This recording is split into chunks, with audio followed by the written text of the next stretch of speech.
In Game 1, it was the dark night on a very cold night. Turned the lights out on the Cubs to take a 1-0 lead in the NLCS. Now, two of the best and brightest young pitchers in the game, Noah Syndergaard, Thor, against the guy Pedro calls Scream, Jake Arrieta, most likely on his way to a Cy Young. Yes, it's cold and windy, but young and old, they are here.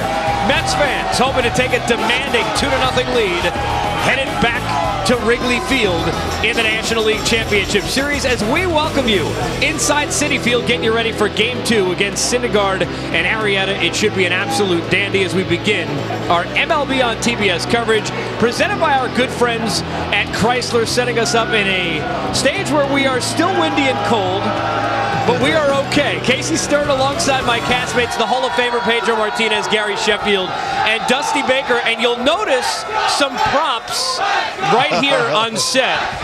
Some nice fans able to give some hammers. So Pedro, do you want to drop the first Thor of the night, sir?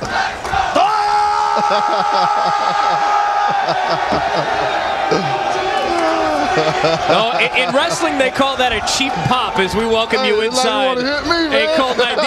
These two are fighting. This is where we say we drop the gavel. You take a look there at our buddy Loki and Thor getting you ready for game number 2. It is cold. 17-mile-an-hour winds, at least for now. It could get worse. As you take a look at the weather, 44 degrees, going to dip into the 30s, maybe even below that by the time we're done with this game. And let me ask my hitters. Dusty, I'll start with you. We saw the wind swirling yesterday. We talked about the outfield. As a hitter facing some high heat and cheese, educated cheddar, as Pete would say, what's it like for these guys in this cold tonight? Well, I don't think guys like to hit in the cold. I didn't like to hit in the cold because baseball was a warm weather sport as far as I was concerned. But see, you're always conscious of your hands. You don't want to get sawed off, and you don't want to hit the ball on the end of the bat, because it's gonna like vibrate through your hand, and you're still in the outfield with your hands vibrating. So it's not a very pleasant thing to hit in this cold. Yeah, you don't want the ball inside part of the plate. You don't want to have nothing to do with that, because these guys are 3-digit pitchers. I mean, when they're hitting 99, 100, 101, I mean, you don't want to see these guys.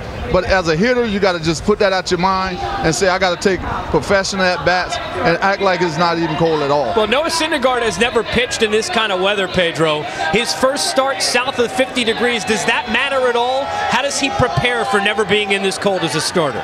Well, if I'm one of the veterans that I've had the opportunity to probably pitch in cold weather, I'll just run up to him and tell him, hey, just do what you have to do in here in the clubhouse, get heated in here, and then go out there and do your normal thing. Because when you come out of there and you feel warm, you just continue to move on the field and you get your warm-ups the same way. If you manage to have the feel for the ball early in the game, advantage pitcher, and especially guys that can hit triple digits, it could be a slam dunk. Let's take a look at the pitching matchup. Guys, this is what we wait for right in the postseason. Jake Arrieta and Noah Syndergaard. Jake, one of the best, most historic second halves we've seen in the game. And Noah Syndergaard, where we begin, Pete. And Pedro, I know you were very, very excited about his last outing. Not a start, but out of the pen, but it impressed you. Why?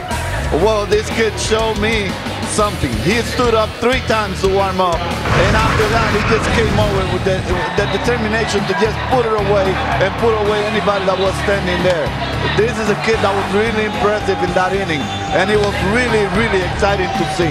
Anytime you have a guy that's 6'6", 6'5", with downhill playing, those guys are very difficult, because when they elevate the baseball, it looks like it's rising on it, and that's what I'm looking for tonight.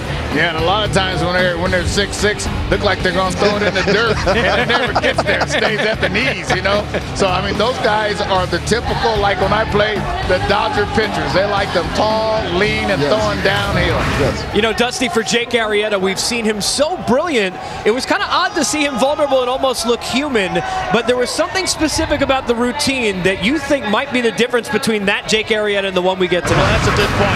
Like I heard Jake Arrieta during the interview, and he said that he might have taken a little too much time warming up and getting prepared for that. He says he's going to try to cut it down because he had too much adrenaline going and he was too strong when the game started.